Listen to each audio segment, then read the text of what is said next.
She leaned in before I even noticed her approach. Her perfume was soft, dangerously soft.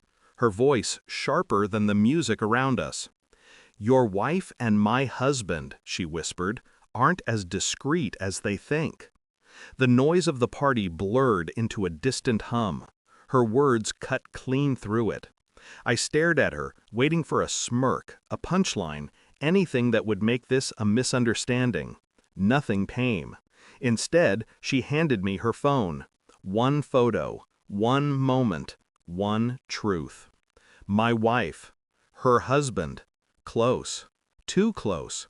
Comfortable in a way two married people shouldn't be with anyone else. Something inside me dropped, not shattering, just sinking. She watched me with calm precision. No sympathy, no hesitation. "I thought you should know before they embarrass us publicly." The confidence in her tone unsettled me more than the betrayal itself. It wasn't a warning, it was an invitation. And I understood, even then, that this night wasn't the beginning, it was the reveal. I drifted to the edge of the room, unseen behind flickering lights and moving bodies. From there, I watched my wife. She laughed too easily, smiled too brightly, checked her phone too often. Her fingers hovered over the screen like she was guarding a secret, deleting, hiding, rearranging her alibi in real time. I had been feeling this shift for weeks. The late meetings, the sudden projects, the way she avoided my eyes when she said she loved me. I kept burying the suspicion. Tonight, it surfaced. The other woman, his wife, returned to my side, composed as ever. "You know the best part?" she murmured. "They think they're untouchable." I didn't respond. Her confidence was chilling. "Don't worry," she added. "I won't expose them yet. Not until the truth hurts the right way." Her voice held something dangerous. Not grief, not fury, control. And in that moment I realized something. She wasn't trying to save a marriage. She was preparing a reckoning. And she wanted me standing beside her when it hit. I didn't confront my wife. Not that night, not the next. Instead, I studied her, quietly, calmly. Every detail became evidence. Phone records revealed late-night calls she deleted. His number repeating like a confession she hadn't spoken aloud. Calendar entries revised, locations shifted. Little lies disguised as routine life. Then came the messages, brief, coded, warm in ways that cut deeper than explicit words.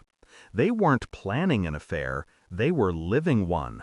Meanwhile, his wife kept feeding me information. She tracked their movements with surgical precision. Dates, patterns, timings. No rage in her voice, just calculation.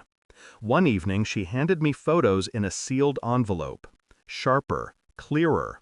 My wife stepping into a hotel lobby. Her husband following. Not holding hands, but their eyes said enough. This time, I didn't feel my chest tighten. No breaking, no gasping, just clarity. Betrayal doesn't arrive loudly.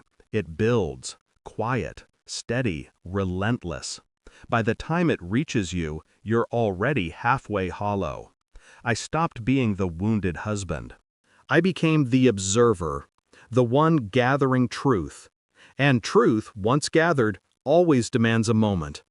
I knew mine was coming. The final evidence arrived 2 weeks later. Phone logs, hotel bills, credit card charges. Everything lined up too perfectly to deny. I spread it across the table, letting the weight of it settle.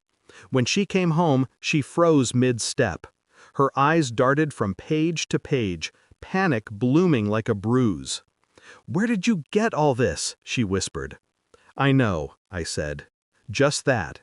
No accusation, no emotion. Her face unraveled. "I can explain." "I'm not interested," I replied. She reached for my hand. I didn't move. That single inch of distance destroyed her.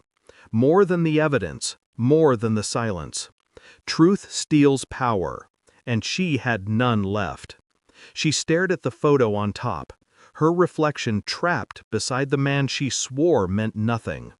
Her lips trembled, searching for excuses she already knew wouldn't work. I let the silence answer for me. I slid something across the table toward her. An invitation.